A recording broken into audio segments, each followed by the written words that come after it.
ৰাৱাচনী অঞ্চলৰ মাটি তেওঁ এই আদানী আম্বানী গোটাই দিবলৈ বিচাৰিছে। আজি মুছলমান মানুহৰ ওপৰত এভিকশ্যন হৈছে। তেওঁ দেখাইছে যে মুছলমান মানুহক এভিকশ্যন কৰি পেলাই আমি অসমীয়া মানুহক আমি বচাবলৈ বিচাৰিছোঁ, ট্ৰাইবেল মানুহক বচাবলৈ বিচাৰিছোঁ। কিন্তু আপোনালোকে যদি চায় যে হাতীৰ দুটা দাঁত থাকে নহয়, এটা দেখুওৱা দাঁত, এটা ভিতৰৰ দাঁত। এই যে ভিতৰৰ দাঁতটো হৈছে কি আপোনাৰ ট্ৰাইবেল মানুহৰ মাটি, আৰু দেখুওৱা দাঁতটো হৈছে কি মুছলমানৰ এভিকশ্যন। তেওঁ মুছলমানৰ ওপৰত এভিকশ্যন কৰি পেলাই এই বেগদৰেদি ট্ৰাইবেল মানুহৰ মাটিটো কাঢ়ি দিবলৈ বিচাৰি আছে। এইটো হৈছে আজিৰ দিনৰ ৰাজনীতি। এই ৰাজনীতিটোক আমি বুজি পাব লাগিব।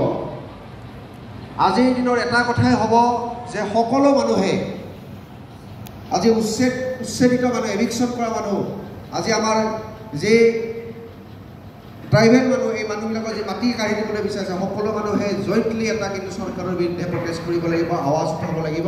এইটোৱে হ'ব আজি আমাৰ ইণ্ডিজিনাছ ডে এটা আমাৰ এটা প্ৰতিশ্ৰুতি, মূল সংকল্প। গতিকে মই বৰ বিশেষ নকওঁ, আমাৰ মাজত যথেষ্ট স্পীকাৰ আছে। জয়নীতি কাঠা ডাঙৰীয়া আছে, দীৰ্ঘদিন ধৰি ফাইট কৰি আছে কাৰ্বি মানুহৰ ৰাইটছৰ কাৰণে।